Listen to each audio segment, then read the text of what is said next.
Thunderstorms coming our way, we'll tell you what you need to know. A touching tribute to the 27th anniversary of the Oklahoma City bombing, and the Turnpike fight continues. We're live with the Newcastle protest. This is OU Nightly.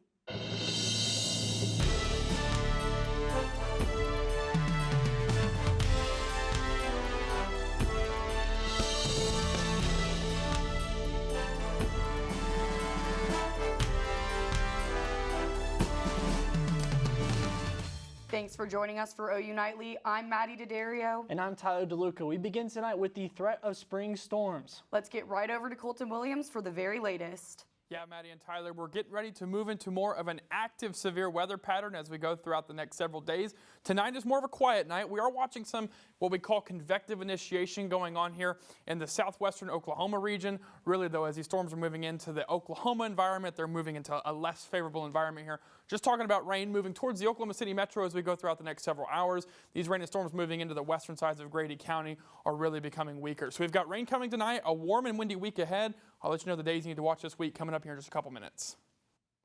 Thanks, Colton. A solemn ceremony this morning at the Oklahoma City National Memorial. Hundreds gathered to remember what happened 27 years ago today and to honor the survivors, the victims, and those who were changed forever. OU Nightly's Kolby Terrell begins our team coverage live from the memorial. Kolby? Thanks, guys. Today's service for the Oklahoma City bombing memorial brought people from all across Oklahoma together to reflect on what happened. OU Nightly set out to speak to people from the OKC community about what they saw that day. Cassie A. Finley. Remembering lives lost 27 years ago is a tough task, but today's memorial service helps those affected by the 1995 Oklahoma City bombing do just that. And today, we celebrate so much healing that has happened. And after the service, family members, the people of OKC, and students came outside to remember. You know, for them, it changed their lives forever, changed their families forever. You know, so we want to just make sure that they recognize that we support that. The chairs sitting in the memorial serve as a reminder for all 168 victims of the bombing, including 19 children. Those who lost someone recount a day that was hard to take in. It was surreal. Like, in the moment, you don't realize, like, the amount and the toll that this whole thing had on not just you, but like hundreds of people around you. For Krista Dahl, who lost her mom in the bombing when she was 11, today isn't just about remembering, it's also about educating. But we come here to teach our kids and to remember like what was lost and that she is not forgotten. And with 27 years passing since the bombing, much of today's emphasis was on teaching new generations about what happened that day. Reporting live, I'm Kolby Terrell, OU Nightly. Thanks, Kolby. The French ambassador was the keynote speaker at today's ceremony. He spoke of the tie that Oklahoma and the people of France share. Tragically, France and the United States have both experienced several large-scale terrorist attacks on their own soil. Paris and Oklahoma City have been hit very hard in their hearts.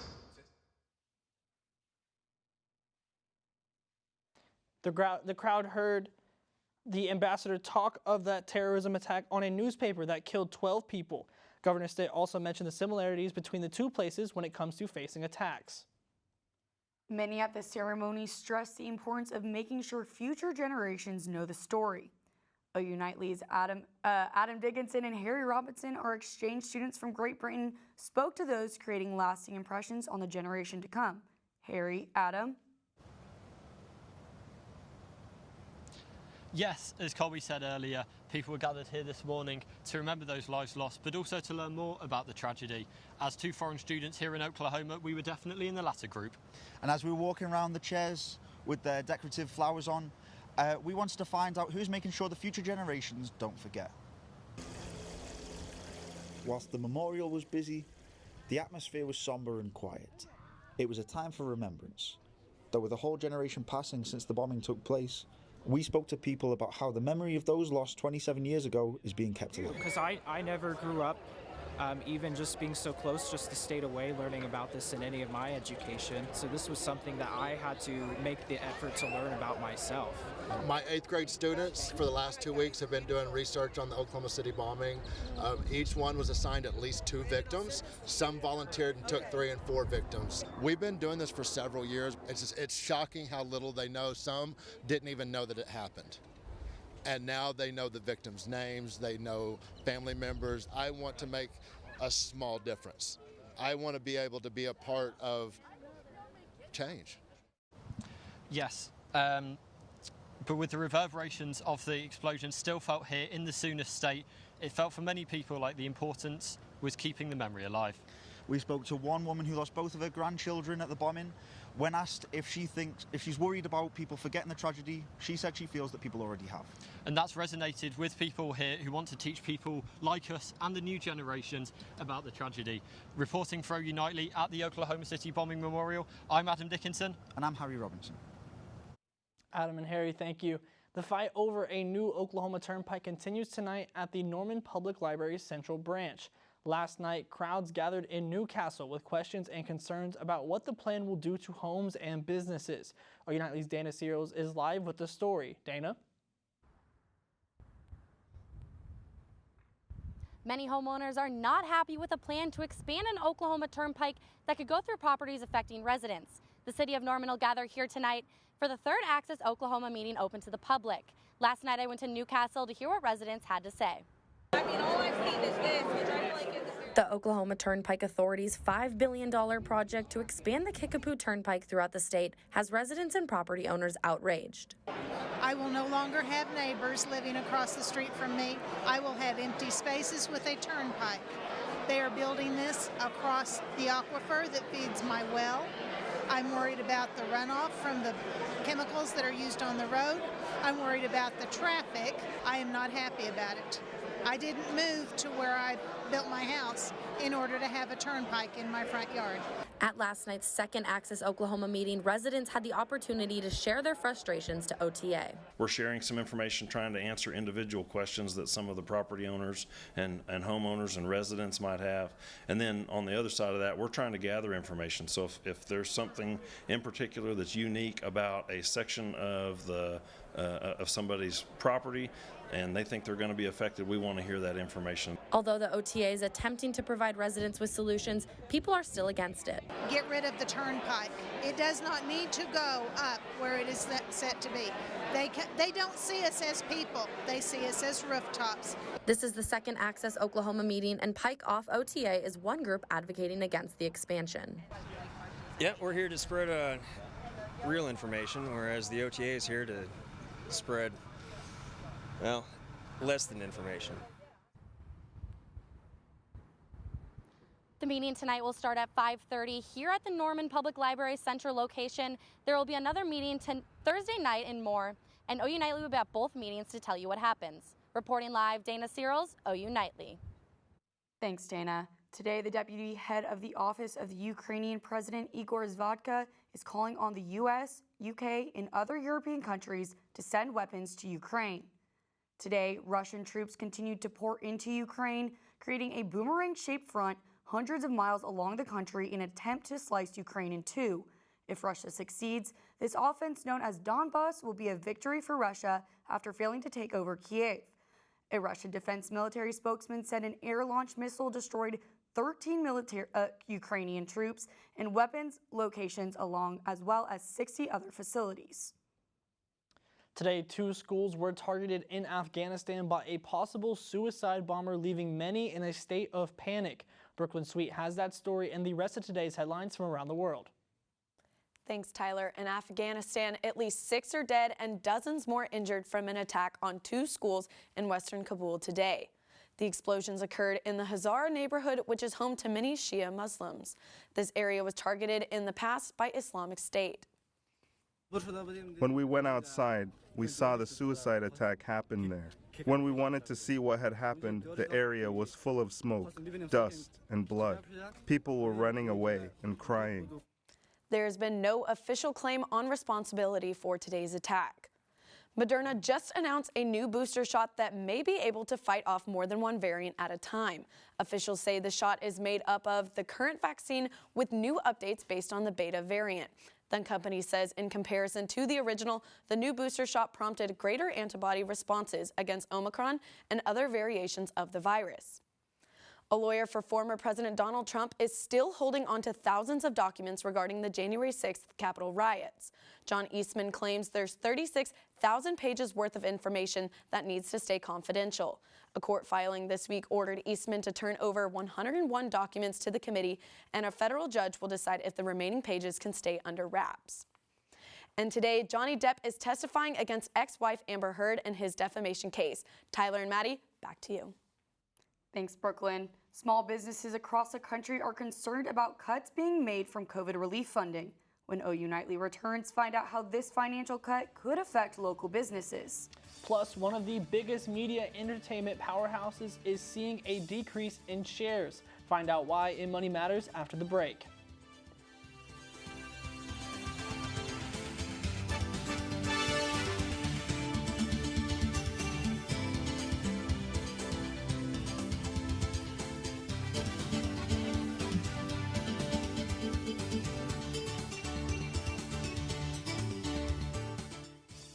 Coming up in Money Matters, small businesses are hit hard from a COVID relief fund, and Verizon is raising the minimum wage for their workers. Mecca Thompson has those stories.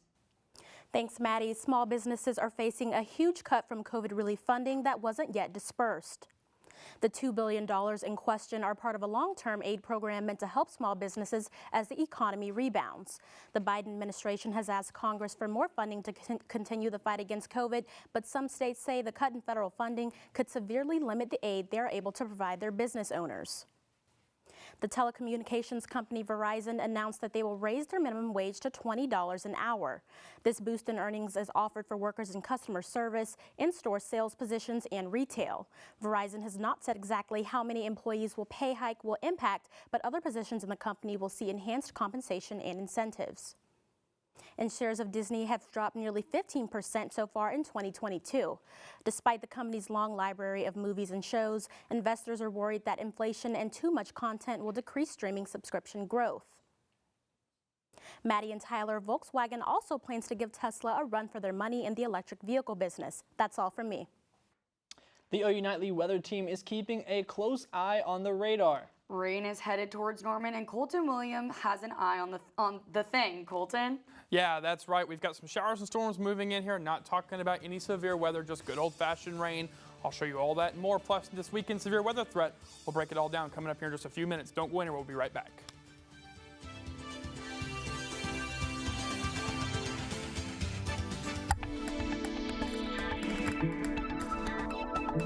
All right, welcome back to OU Nightly. Thanks for joining us. I'm Colton Williams, taking a live look now at downtown Oklahoma City, looking up Lincoln Boulevard.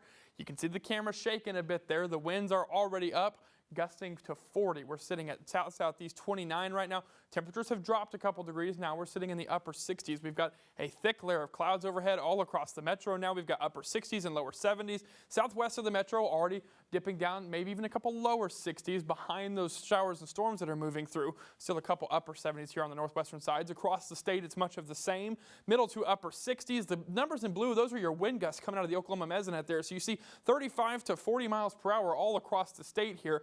Today, the wind machine has really cranked up. Now, here as we go throughout the next couple of hours, we do have a band of rain moving here closer to the Oklahoma City metro. This will really impact mainly the south metro here. So coming into Cleveland County here over the next couple of hours. Did have a couple of pea-sized hailstones move over Call Lake as we went over the last hour or so. That's now moving into northern Osage County over the Oklahoma-Kansas border. Once again in southwestern Oklahoma here, now moving into Grady County and eventually here to the southern OKC metro. Again, folks, we're just talking about rain, no severe weather. This will just make the roads a little wet on your way home tonight. So the big picture here, we got the jet stream overhead. It's fairly weak now, which is really why these thunderstorms have been weaker today. Tomorrow, the story is going to change a bit. We're going to have our classic dry line setup here, a supporting jet stream, plenty of moisture here. So we're going to have to watch tomorrow because there's severe weather risk coming tomorrow.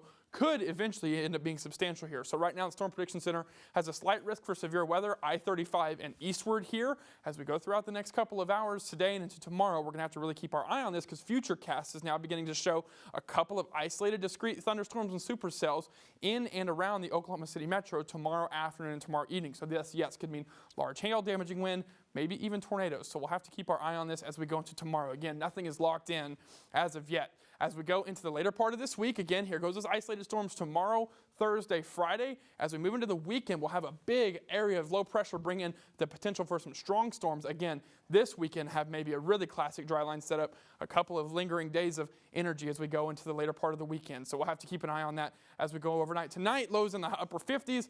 As we head into tomorrow, once again, we'll continue to be in the upper 80s as we engage once again into that stormy pattern headed into this weekend. Maddie and Tyler, back to you. Thanks, Colton.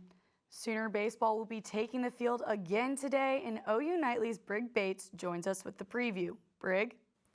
That's right, guys. OU baseball is back in action tonight in Norman for a shocking matchup that you do not want to miss. And for the first time in 27 years, a guard has taken home the Defensive Player of the Year award in the NBA. We have this and more coming up next.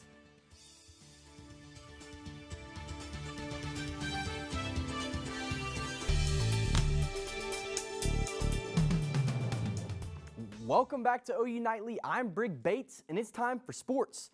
Oklahoma Sooners baseball is in for an electrifying game tonight as the Wichita State Shockers roll into town. The Sooners host the Shockers for the second time this season after beating them 6-2. And Boston Celtics and Okie State legend Marcus Smart won the NBA Defensive Player of the Year award. Known as a Big Man Award, Smart is the first guard to win the award since Gary Payton in 1995. Smart highlighted his elite defending in Game 1 of the playoffs versus the Nets as they took home the W. We are officially in the heart of the NBA playoffs, and action is heating up all around the league. Embiid, Harden, and the fierce 76ers have the Raptors on the brink of extinction after last night's game, knocking down the Raptors 112-97. Maxey, Harris, and Embiid combined for 74 points, giving Toronto the Philly special and taking a 2-0 series lead. And the Luka-less Dallas Mavericks didn't skip a beat last night for the second home game of the series. Dirk Nowitzki magic was brought to life as Maxi Kleber from Dirk's hometown knocked down 8 threes, while the famous Brunson Burner cooked up 41 points. The Mavericks stopped the beat of the Jazz, taking home the win 110-104 and tying up the series 1-1. And the West Coast late game didn't disappoint as the Golden State Warriors fried up the Denver Nuggets once again. We've always known the Splash Brothers and Klay Thompson and Steph Curry, but they finally have a Poole. Jordan Poole dove into the starting lineup and put on a show the past two games with 29 plus in both games. And the Warriors won 126-106 and lead 2-0 as they head to Denver. And we have a full slate of NBA playoffs tonight, and two young stars are looking to turn things around. OU legend Trae Young and the Hawks look for revenge against the hot Heat after losing Game 1. Hawks look to take flight versus the Heat at 6:30. And bright star Ja Morant and the Grizzlies go head-to-head against the Timberwolves after losing Game 1 at home. Tip-off is at 7:30. And on the West Coast, D-Book and the Phoenix Sun look to burn the Pelicans once again before they head to NOLA. Tip-off is at 9. Tyler, Maddie, we have an exciting night of basketball ahead of us. Back to you guys. Thanks, Brigg. Spring storms are just minutes away from Norman. We'll be right back with the final check on the weather.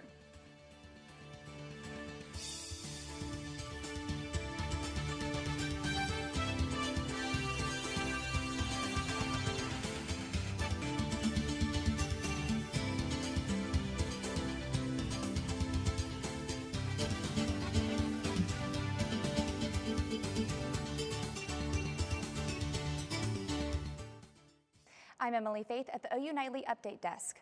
A woman in Argentina shockingly survived after she fainted and fell off a subway platform.